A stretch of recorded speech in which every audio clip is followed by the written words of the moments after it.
Coucou tout le monde, je suis Kelly, j'espère que vous allez.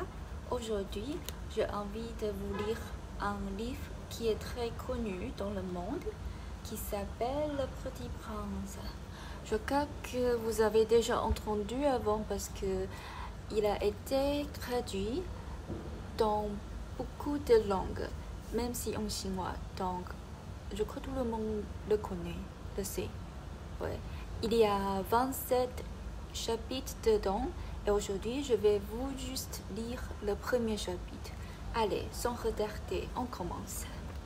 Le chapitre 1 de Le Petit Prince. Lorsque j'avais 6 ans, j'ai vu une fois une magnifique image dans un livre sur la forêt vierge qui s'appelait Histoire vécue. Ça représentait un serpent boa qui avalait un fauve. Voilà la copie du dessin. La copie du dessin. On disait dans le livre, les serpents boa avalent le proie tout entière, sans la mâcher. Ensuite, ils ne peuvent plus bouger et ils dorment pendant les 6 mois de la digestion. J'ai alors beaucoup réfléchi sur les aventures de la jungle et, à mon tour, j'ai réussi, avec un crayon de couleur, à tracer mon premier dessin. Mon dessin numéro 1, il était comme ça, le dessin numéro 1. J'ai montré mon chef d'œuvre aux grandes personnes et je les ai demandé si mon dessin leur faisait peur.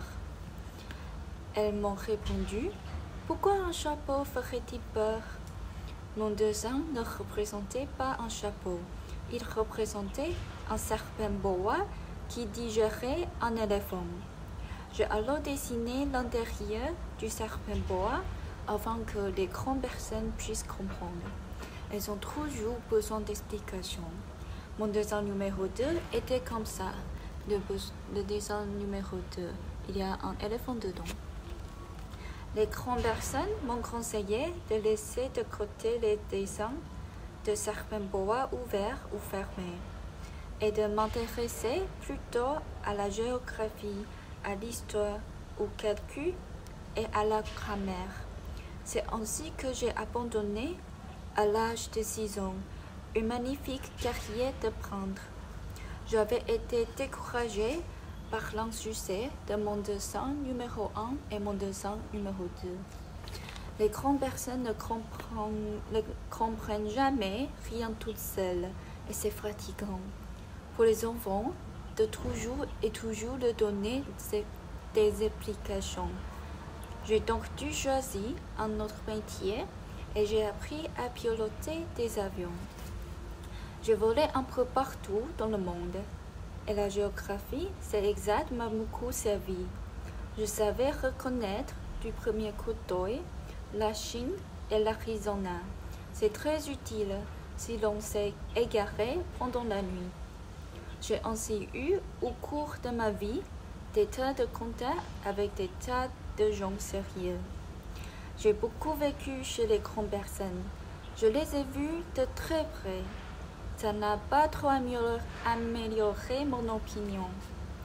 Quand j'en rencontrais une qui me paraissait un peu lucide, je faisais l'expérience sur elle de mon dessin numéro 1, que j'ai toujours conservé. Je voulais savoir si elle était vraiment compréhensible. Mais toujours, elle me répondait, c'est un chapeau. Alors je ne lui parlais ni de serpent bois, ni de forêt vierge, ni d'étoiles. Je me mettais à sa portée. Je lui parlais de bridge, de golf, de polique et de cravate. Et la grande personne était bien contente de connaître un homme aussi raisonnable. Voilà, j'ai fini le chapitre 1. J'ai fait des petites erreurs sur la prononciation parce que c'est ma première fois de vous lire un livre en français et je suis pas très à l'aise devant la caméra. Donc j'espère que ça ne vous dérange pas et j'espère que ça vous a plu. Et je vais vous lire le chapitre 2 dès que possible. Donc à la prochaine, ciao!